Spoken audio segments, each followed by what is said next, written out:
All right, let's dive right into this. Welcome to today's explainer. To keep things moving efficiently, we've organized the daily chaos into neat, syllabus-aligned buckets: polity, IR, economy, and environment. After that, we'll hit some mains practice questions and wrap it all up with a rapid-fire revision to really lock it in. Starting off with our first pillar, Section 1, Polity and Constitutional Governance. Okay, we're chunking 4 massive state elections together right off the bat to pull out the core takeaways. In Tamil Nadu, the TVK grabbed 108 seats, which gives us a hung assembly. Over in West Bengal, the BJP won a clear majority with 207 seats, though we're seeing some concerning post-poll violence there. Kerala saw the Congress-led UDF return to power through some pretty complex coalition math, and in Assam, the BJP held on to power, but the chief minister actually resigned to act as a caretaker. Now, those are the impartial facts on the ground, but your UPSC focus, that needs to be laser-targeted on the constitutional aftermath. Now, what's really interesting about this is how these dynamic current events map directly back to your static syllabus. In Tamil Nadu and West Bengal, the transition of power immediately triggers Article 164, where the CM is appointed by the governor, and Article 172 regarding the assembly's term. And listen, here is your classic prelims trap. A governor's pleasure in appointing or dismissing a CM isn't absolute. It is strictly qualified by the floor test convention. It's not about the governor's personal discretion. It's entirely about who actually commands a majority on the floor of the House.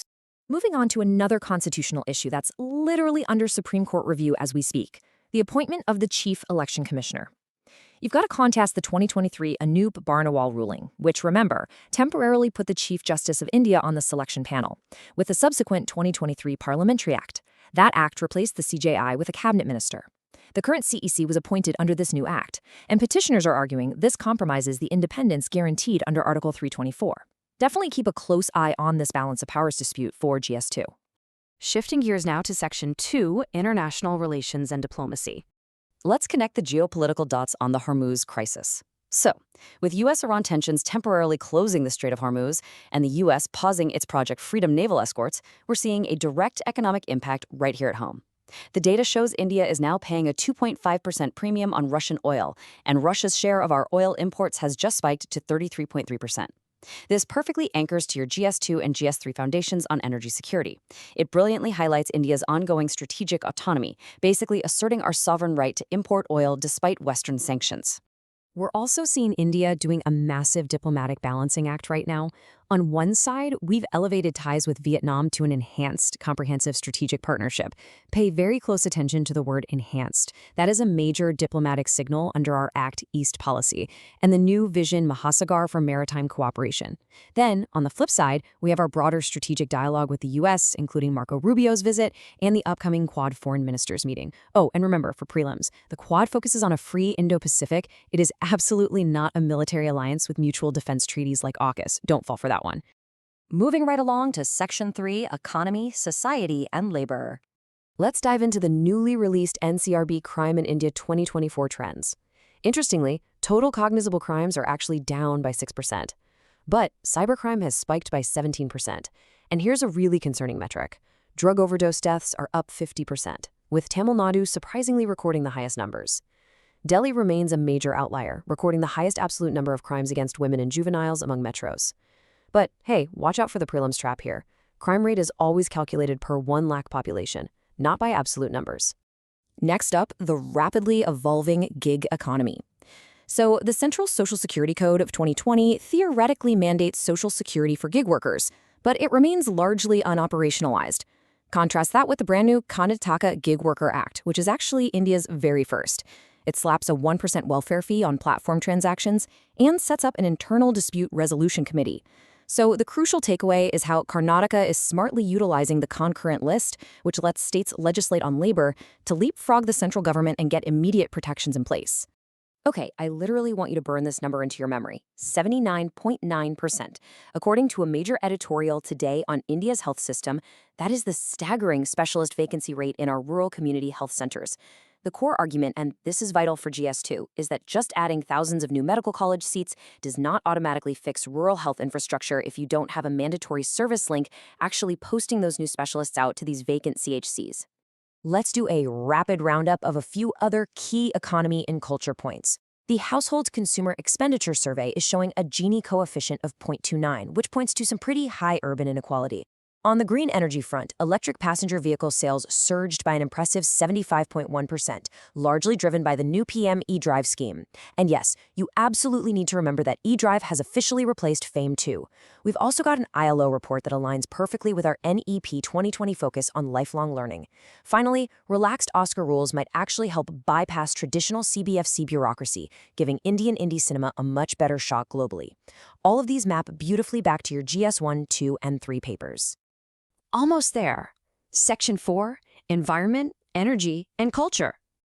And this brilliantly illustrates the immense tension between massive infrastructure and tribal rights. The 92,000 crore rupee Great Nicobar Project's consent is currently facing a heavy dispute in the Calcutta High Court. Why? Because consent was allegedly obtained with only 2 to 15% attendance. But the static statutory requirement under the Forest Rights Act of 2006 demands a strict 50% quorum. Plus, for particularly vulnerable tribal groups, or PVTGs, like the Shompen, consent is supposed to be routed through a tribal council, not just a standard Gram Sabha.